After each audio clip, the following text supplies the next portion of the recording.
இன்றைக்கி நம்ம சீம்பால் தான் பண்ண போகிறோம். சீம்பாலில் நிறைய ஹெல்த் பெனிஃபிட்ஸ் இருக்குது. அதனால தான் இந்த சீம்பால் இன்றைக்கி பண்ணி சாப்பிட போகிறோம். சீம்பால் பண்ணுறதுக்கு சீம்பால் எடுத்திருக்கேன், வெல்லம் எடுத்திருக்கேன், ஏலக்காய் எடுத்திருக்கேன். இது மூணுமே போதுமானது. சீம்பாலை ஃபில்டர் பண்ணி எடுத்துக்கிட்டேன், வெல்லத்தை தூள் பண்ணி எடுத்துக்கிறேன், ஏலக்காயும் கூட சேர்த்து தூள் பண்ணிக்கிறேன்.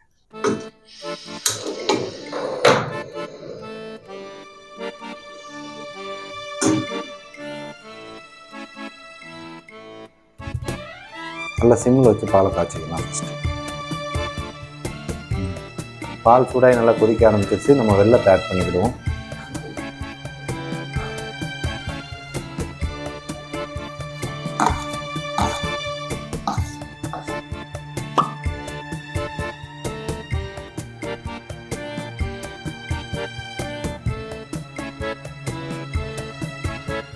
வாசனை செம்மையாக இருக்கு.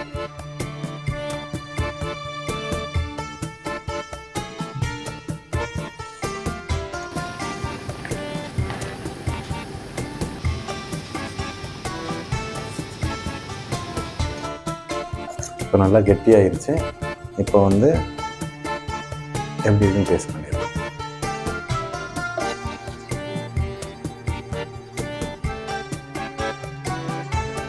பார்த்தீங்கன்னா நல்லா பால்கோவா மாதிரி கட்டியாக வந்துட்டு இப்போ சாப்பிட்டு எப்படி இருக்குன்னு பார்க்கலாம்.